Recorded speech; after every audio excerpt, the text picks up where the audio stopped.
এটা আমাদের একটা জিমেল অ্যাকাউন্ট, যে জিমেল অ্যাকাউন্টটা আমাদের মোবাইলে লগ ইন আছে কিন্তু আমাদের পাসওয়ার্ড মনে নাই।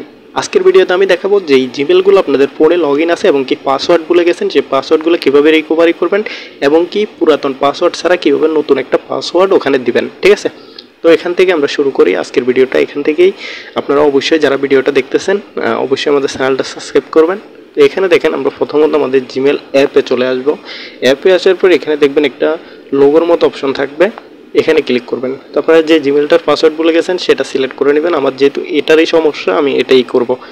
এখান থেকে ম্যানেজ ইউর গুগল অ্যাকাউন্ট যে অপশনটা আছে এটাতে ক্লিক করবেন।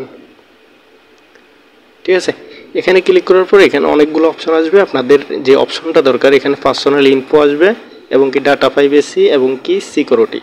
আমাদের যেটা দরকার সিকিউরিটি, আমরা সিকিউরিটিতে আসতে পারি। ঠিক আছে, আমরা সিকিউরিটিতে আসছি। আসার পর এখান থেকে দেখবেন একটা পাসওয়ার্ডের অপশন আছে। ঠিক আছে, আমরা এখানে পাসওয়ার্ড অপশনে ক্লিক করব। ক্লিক করার পর আপনাদের মোবাইলে একটা পিন থাকে। ঠিক আছে, আমাদের সবার ফোনে কিন্তু একটা পিন থাকে, ফিঙ্গার থাকে, সেটা আমাদেরকে দিয়ে দিতে হবে। এটা এখানে একটু কালো হয়ে থাকবে, এই কারণে আমি আপনাদেরকে মুখে বলে দিছি, এখানে পিনটা দিয়ে দিবেন। ঠিক আছে, পিন দেওয়ার পর এখানে একটু লোডিং দিবে।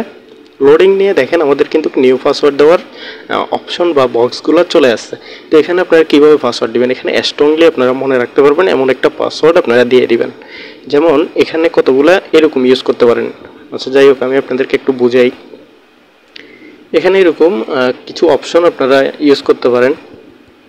ঠিক আছে, এমন স্ট্রং একটা পাসওয়ার্ড দিবেন। পাসওয়ার্ড দেওয়ার পর পাসওয়ার্ডটাকে এখান থেকে কপি করে নেবেন, কপি। ঠিক আছে, তারপরে নিচের বক্সে আবার দিয়ে দিবেন। তো এখন এই পাসওয়ার্ডটা, ঠিক আছে, এটা আমরা এখানে দিলাম। দেওয়ার পর আমরা এটাকে কপি করছি, এখানে চেঞ্জে ক্লিক করব, চেঞ্জ পাসওয়ার্ড। এটা কিন্তু চেঞ্জ হয়ে গেছে। এখানে দেখেন উপরে লেখা হচ্ছে পাসওয়ার্ড চেঞ্জ ইউর সাকসেসফুলি। তো এখানে হলো পাসওয়ার্ড যে আমরা চেঞ্জ করছি, পাসওয়ার্ড যেটা কপি করছি এটা আমরা নোটপ্যাডে সেভ করে রেখে দিব যদি আমরা মনে রাখতে না পারি। ঠিক আছে, তো ঠিক আছে, আজকের ভিডিও এতটুকু। সবাই ভালো থাকবেন, আল্লাহ হাফেজ।